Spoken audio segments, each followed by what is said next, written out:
our digital defense report. We release it every 12 months. It came out about 12 months ago, about 3 weeks ago. And there was quite a lot of areas. Let me just find this.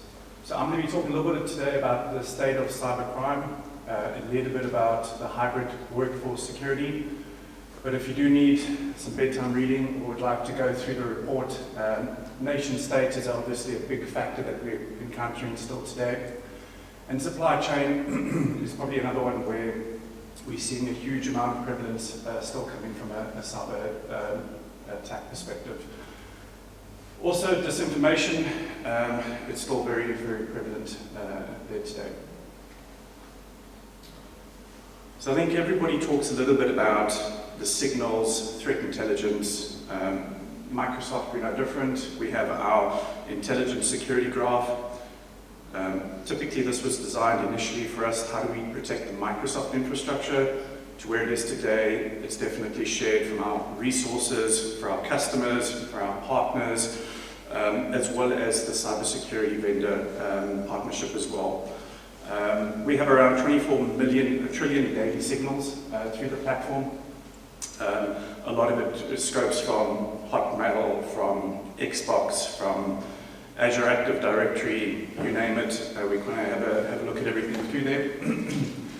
And you can see where it's the 2, 4, 6 areas that came from this report. A lot of it is based on real life intelligence from what we're seeing out in the world. So just some of the teams that contributed to the report. I'll probably call out, we have what we call our CDOC, which is our Security Operations Center for Microsoft ourselves as well as our customers. Our DART team, or the Detection and Response team. If you are breached and you need feet on the ground from a Microsoft perspective, this is the team that comes on ground. Our GitHub, we look at a lot at all the source code that's being published on GitHub. We do analysis on, are there passwords in the source code, are there malicious traps in the source code, etc. Our digital crimes units as well, it's primarily made up of lawyers. This is the team that would really be focused on taking down mass malicious domains worldwide, etc. And then probably just our Mystic team as well. So all of these were part of the contributing report, people for the report. Okay. So where are we today? I think everybody's spoken a bit about it. It's a threat to national security. Hackers aren't really cared about what infrastructure they're looking at. It could be healthcare, it could be critical infrastructure. Really any soft targets out there, they'll start to have a look at it. Ransomware definitely on the increase. And certainly the biggest issue that we find at the moment is the syndicate kind of frame. So you can't really see the slides very clearly. But effectively over here, you can go and have a look and you can start buying a DDoS or a denial of service chain. You could have a look at the stolen username, passwords, ransomware kits. So, you know, $66 upfront. Compromised PCs, devices, spear phishing for hire. What this really means is that at the moment it's very, very cheap. So we have to, if we want to be successful from a cybersecurity perspective, we have to start making it more expensive for the hackers. Because what this allows us to do is a person with no technical knowledge can now have that ability to go and run sophisticated malware, ransomware attacks on infrastructure. It's syndicated as well. This probably leads into the next slide. So, probably a good example of a syndicate attack is human-operated ransomware. If you look at the cases, probably here in Ireland, worldwide, the big difference around human-operated ransomware, it's syndicate, so there could be a lot of different threat actors within a single play for ransomware. We typically also find they would compromise your environment. It could be weeks, it could be months before they actually deploy the ransomware. And this is very different from previously, years ago, where ransomware would just propagate throughout the system from being clicked on. Effectively, what they're looking to do now is understand where is your sensitive information, understand how your Active Directory is set up, and then have a look at your backups as well. So how can we, when we do start to encrypt, where can we inflict the most amount of pain? It's not just necessary to take your lock down your information. We certainly want to bring down Active Directory so users can't connect, they can't work, and to also have your sensitive information, so if you don't pay, they can then start posting little bits of sensitive information up on the internet. Okay, so this is what we're seeing from our dark engagement, so people on site. The biggest area is consumer retail, followed by FSI 12%, manufacturing also 12%, government at 11%. And even though hackers said that they would leave healthcare over or away during the pandemic, it's still the fifth biggest at 9%. And it's on the rise, unfortunately. Now this one you really can't see, so apologies, but this is the countries from a malware, from a ransomware perspective. Ireland is number 20, even I'm battling to find it, but Ireland's number 20, so if you're thinking about worldwide from a ransomware perspective, Ireland's top 20.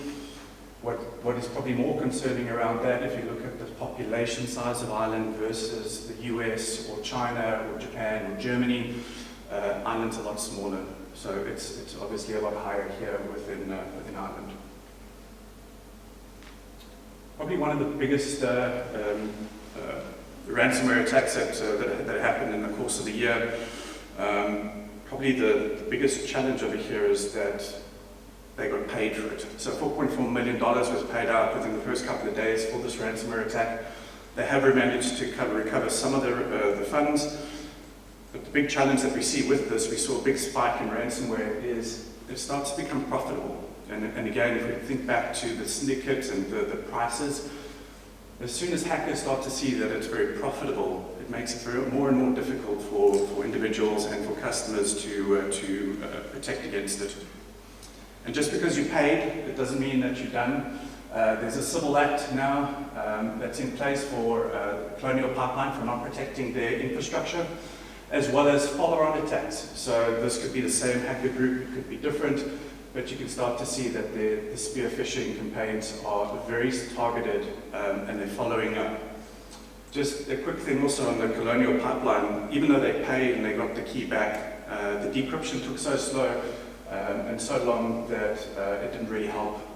So even if you are paying, often it still doesn't get your systems up again. From a phishing perspective, again, probably I'll probably call out, so wholesale distribution, probably the biggest at the moment, from an 8.3%, accounting and consulting, chemicals, construction. You'll probably see, again, it's very dispersed. There's not one area that's completely targeted. Wholesale distribution is a concern because hackers aren't typically targeting that, but they're looking at how they can get into other distribution areas in order to compromise customers that sit on the other side of that. These sites will be made available, so you would be able to see the stats a little bit better, but also from a digital defense perspective, you can go and have a look online and download the report. All of this comes directly from the report.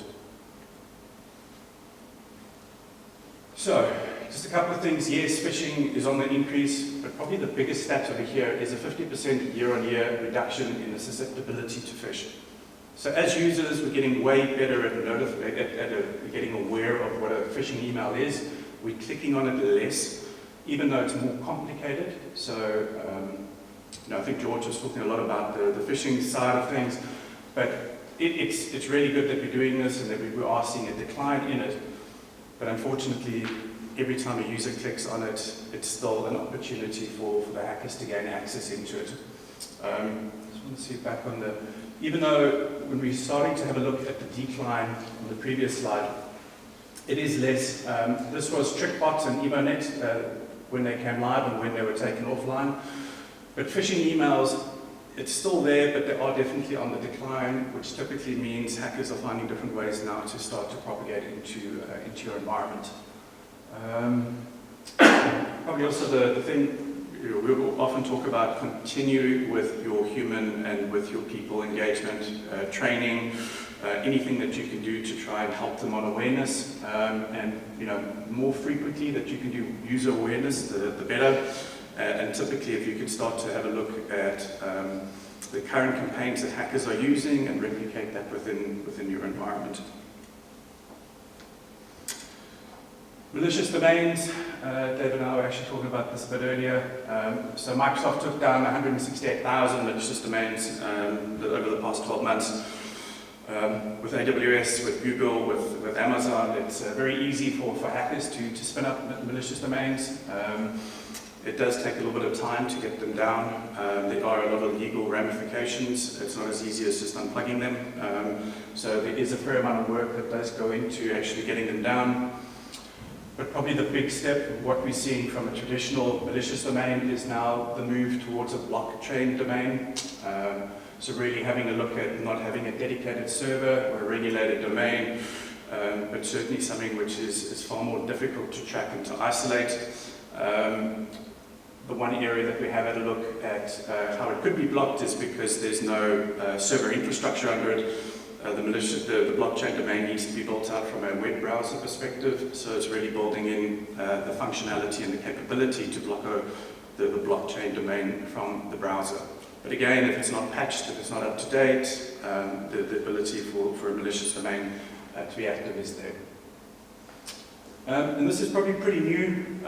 So adversarial machine learning, these are hackers that are actually going after companies' machine learnings and AI. So probably a good example is if an attacker goes for an evasion attack, and let's say this is a Tesla automation car and they change from what a stop sign should be.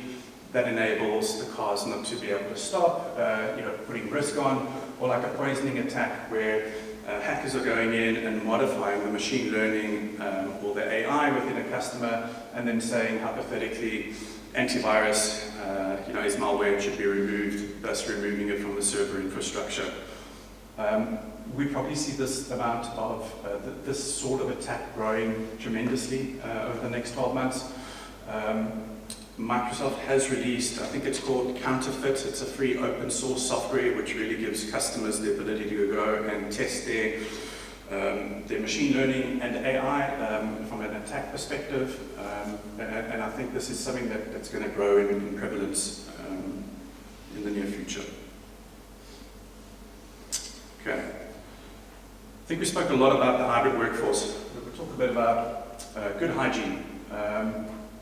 MFA is probably the one thing that Microsoft will often talk about. Passwords are terrible.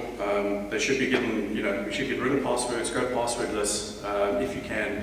But that's often down the journey of it. Maybe the first stop is multi-factor authentication, even if it's just on the phone, if it's a biometric, something that gives you a second factor when doing your identity.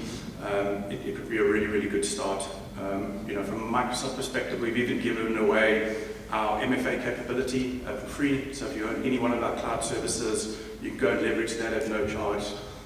Really just empower your employees to go and to do MFA. Probably the only other flip side of it, multi-factor. If there's no intelligence built behind it, and you're challenging your employees to do MFA at every single opportunity, it becomes incredibly counterproductive. Now you're typing in a little, a code, or you're doing the authentication on a mobile phone, and you're doing that 5-10 times a day. Users become incredibly frustrated with the user experience. So it needs to be, security really needs to be intuitive in how we're enabling individuals to be secure whilst they can still go about and do their job.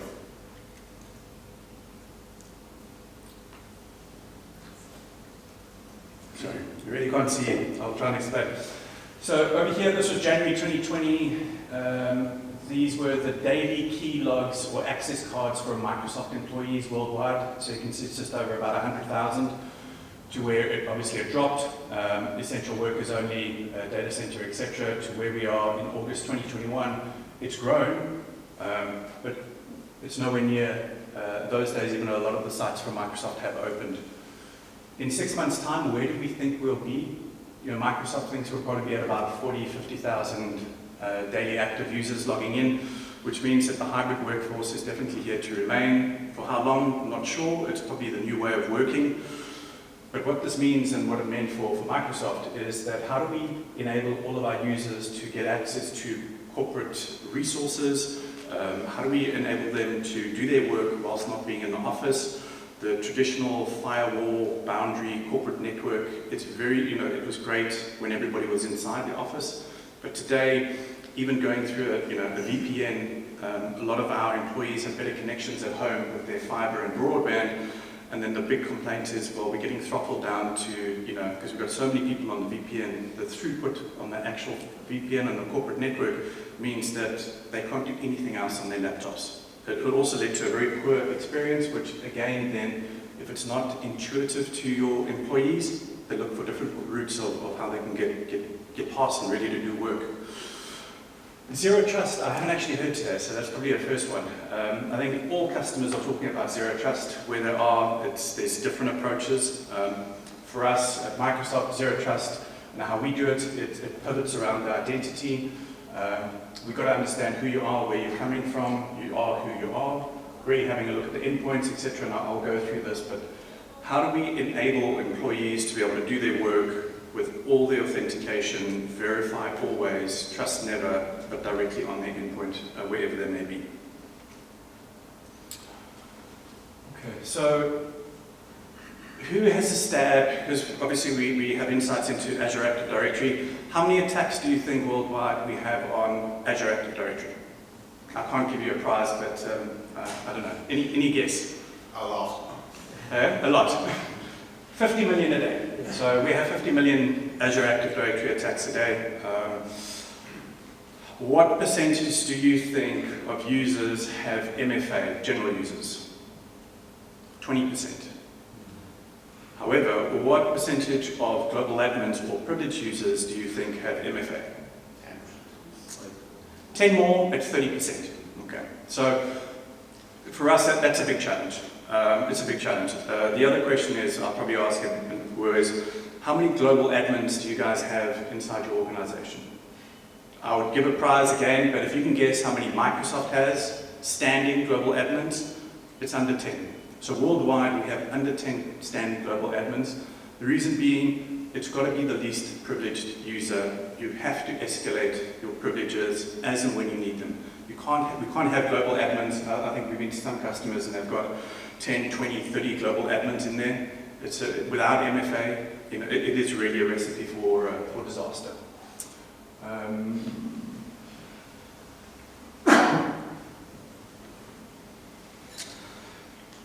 So as we start to move outside the corporate network, a lot of users, we had this particularly with customers in maybe they didn't have their own dedicated device, maybe they had a desktop, maybe they were running to the office, getting their desktop, bringing their desktop back home. But a lot were call centers. A lot of people had shared infrastructure, Citrix estates, etc. They had no ability to access work. They actually had to bring their own device at home, which you can see then from an Intune perspective. We saw massive growth on how companies were trying to protect these bring your own devices, making sure that they were patched, making sure that the general state from a security perspective was at the required level before granting them access. So again, if you're having a laptop out there and you're looking at zero trust and you are happy with, it's Darryn O'Brien, we're happy with that, is the device then at the required state before allowing him access to anything? And again, there's multiple different products that you can use. As long as the experience is seamless and they're doing those checks and balances, that's good security practice. The big challenge though often came in applications. So your applications were often legacy or sitting on a corporate network. They didn't have any SAML or any form of authentication. Very, very difficult to give that direct internet access. So, at Microsoft will always say, yeah, move it to the cloud. In reality, it's often very, very difficult to that.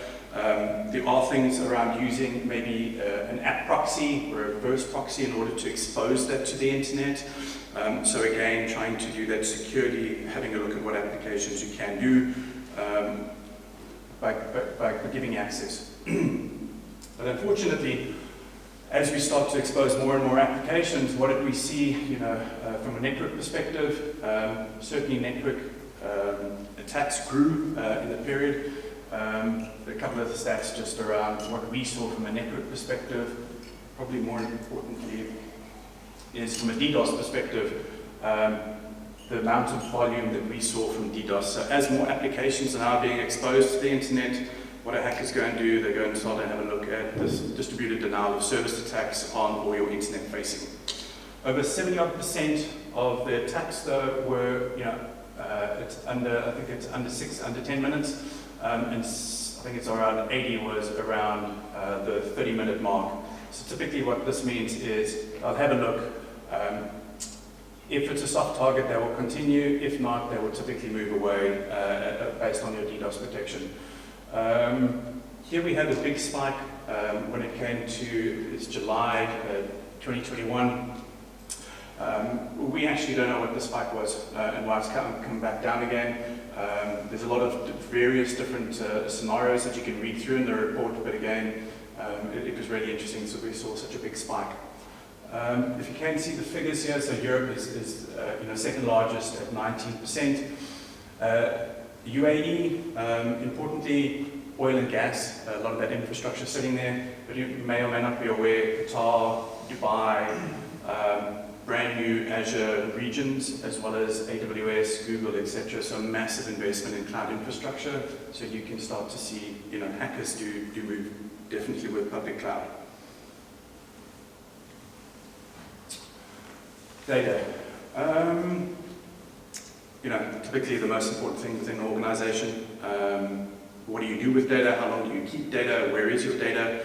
Most of the customers that we engage with today they may have a clear data classification taxonomy. They may know that this needs to be very sensitive or highly sensitive or confidential, or maybe it's S1, S2, S3, but in reality to try and map that out on legacy estate, on unstructured data becomes a massive, massive issue for customers. What we would recommend is certainly how do you know your data, so definitely whether you are doing things such as having a look at auto data classification, having a look at scanning technology to have a look at file shares, unstructured data repositories, but start to understand where, what data you have there. Then once you actually know that, is how do you put the governing parts within your data? Protect your data, but also control your data. For me, it's the data in motion is, and George did touch on this, that's also a big risk, is data on the fly, data that's moving through the organization. How do you make sure that when data is being shared, that it's being shared with the right person, but it's also got the right level of security that's attached to that. Really, really important. And then probably the last thing that I'll just touch on data is, got to delete data. I think that there's lots of data scenarios where customers hold on to data. Typically we'll go into a financial organization and we'll ask the question, how long do you need to keep your data for? We'll probably get 20 different answers. Nobody really knows how long we need to keep a customer record for. Is this a customer record? How long do we need to keep this for? A lot of SIMs inside of customers' environments are becoming really great log collection platforms because you just chuck it all in there and you just keep all the data sitting within your SIM. So for me, if you have a really good practice, you'll be able to delete your data. It's really, really important in the modern world. And then finally, people. So insider risk is probably the biggest thing that we have started to notice. So as a hybrid workforce starts to move outside of the corporate network, how do you know when a malicious, or let's say Darryn is very unhappy with Microsoft and wants to leave, what do I start to do? I start to maybe copy things that I'll be taking and give you an idea. So on my Microsoft laptop, I could go and sign into a Mac, I could go and sign into my home. As soon as I have authenticated, all of my protection goes with me. I have access to every single document that I would have on my corporate device. The ability is how we track that, and it's really, really important that when you are having a look, that you start to do things and understand behaviors. So one, we would definitely say that AI and machine learning, it's really, really important, but it's probably not the only thing that you need to be looking at. Rules and signature-based detections, will certainly help. One of the big things is if you start to see a pattern that's Maybe I've downloaded X amount of documents to my private OneDrive. Maybe I have printed out on this, and we form a line of all the actions, and then 2 weeks later I hand in my resignation. So that should automatically be a bit of a trigger on what did Darryn do 2 weeks, 3 weeks, 4 weeks leading up to I handed in my resignation. A lot of those are all around insider risk and surfacing that. Often it's not all malicious. Sometimes, and George also touched on it, it's just your employees that make mistakes. Probably the biggest factor at the moment that we are seeing is burnout. Most people are, they need a holiday, they need a bit of a break, and this new hybrid world certainly doesn't really cater for that. And then lastly, yeah, cool. So 98% protection. Don't quote me on that. But typically, if you do the right things, so apply the least privilege already spoken about, elevate your users' rights as and when they need it. Just-in-time access, just enough access. There's built-in technologies that we offer at Microsoft. It's things that we developed it internally for our Azure administrators. So again, how we can help elevate rights, keep it up to date. So again, the biggest issue that we see is vulnerabilities not being patched, or how long it takes organizations. Some banks are 6 months behind their patch cycle. You've got to keep that up to date. Utilize anti-malware. I'll probably take a bit of a step forward. AV is great, but AV is, you've got to have seen it, in order to protect it. A lot of the things from an EDR perspective, so endpoint detection and response, having a look more at the unknowns and how that is now leading into the extended detection and response capabilities, but certainly having a look at how we can leverage that. And we have spoken a bit about protecting your data. If you do that, the report says you should be up to 98% protected, but I think it's just really, really good practice on doing the basics right. Lastly, and this is the last slide, we actually put this in it was a customer presentation. A lot of it is just helping your employees understand, if they are getting an unsolicited call, how do you verify that? A call from India saying it's a Microsoft support desk or the help desk, I know that my sister was phoned, etc. How do we verify it? How do we help get rid of passwords, anti-malware?